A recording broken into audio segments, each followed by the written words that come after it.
Hello, everyone. This is Paul Branson Reviews and so much more. Today, I'm reviewing this, Cat's Eye. Now, if you've never seen this movie and you see that woman there, that's Drew Barrymore being very, very young. And as you could remember her in Firestarter, but her very first movie was when she was 5 years old, called Altered State. Never seen it. I believe Altered State came out in 1980, but I've never seen the movie. Then she did commercials and she got an attention, like people were watching her and the producers and all this said, you know what? She would be good in E.T. So she was in E.T. And E.T. was a huge hit in 1982, just a huge hit. Now, you may not know this. If you have seen E.T. and you like E.T., on YouTube, they have kind of a part 2 of E.T. that's about only 8 minutes long. So just type in Reunion E.T. or something like that, and you could check it out. It's a nice little remembrance of E.T. and very heartwarming. So check that out too if you haven't seen the kind of sequel to E.T. But overall, this is a little different.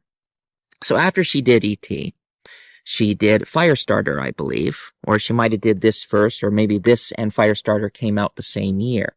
But when this came out, this is kind of like 3 stories that lead into a bigger story at the end, and she's at the ending story. But it kind of leads that way all the way through. So this called Cat's Eye. Stephen King wrote this, and 2 of the stories in here are Stephen King's, but not the ending. 2 of his stories were from books, but not the ending. Now, there's some really good actors in here. The first story has James Wood and some other actors that I'm just not going to mention, except Drew Barrymore and James Wood. Now, the first story could have been a whole movie.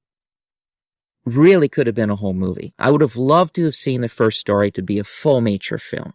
The second story was it was okay. It wasn't great. It wasn't perfect, but it was still fun.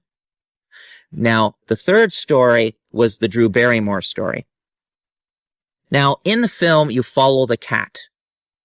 So the cat is in each episode of the short stories leading up to Drew Barrymore. That's all I'm going to say about the cat. That's why they say it's cat's eyes. And a lot of film times you see it through the cat's eyes. That I actually found that was pretty cool. And the effects are good. They're decent. Not maybe for this time, but they're decent. Like if you watch this now, you'd be like, yeah, those are special effects for the 1980s. This film cost $7 million to make. And here is it here. Special features, commentary, a whole bunch of things. And this is an older casing for the DVD. You open it up. Nice pictures. The battle in the toy ribbon bedroom is a classic, one of the better Stephen King movies. Says that there at the back. Now, I saw this in the theater, and it was packed, and it was a lot of fun. Some people were screaming, and I was young when I saw this in the theater, so this was a fun movie. Now, with Halloween coming out, Cat's Eye is not, they have never really re-released it on DVD, so you actually have to find a copy. I found a copy for $5, so I was actually really lucky to find this because I've been wanting it for some time.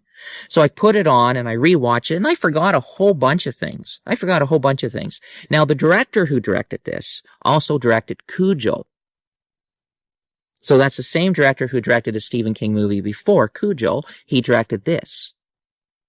Now, I really enjoyed this movie. I really liked it. I really liked the writing, the entertainment value, and it went by very quickly for what it was. Now, Siskel and Roger Ebert gave it a thumbs up. He liked the pacing. He thought it was perfect all the way through, and everything was just right on and explained perfectly in each one. He did think the second one was a little weak, though, but overall, he liked the first one, and he liked the third one. Now,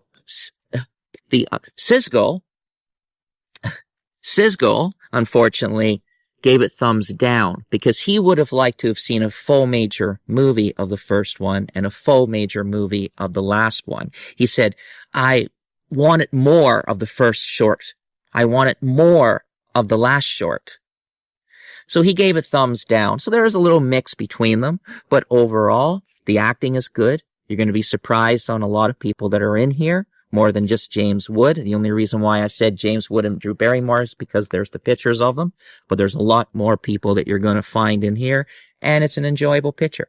Bye for now, everyone. I give this movie an 8 out of 10 because I thoroughly enjoyed it, and I think it's a very well written script by Stephen King, and I like the fact that he threw in a couple of his shorts, and he kind of like threw it in a way of leading into something bigger. Bye for now, everyone. Have an incredible day, and if you get a copy of this, if you can find a copy of this or find the movie somewhere, check it out, and bye for now, and thank you again.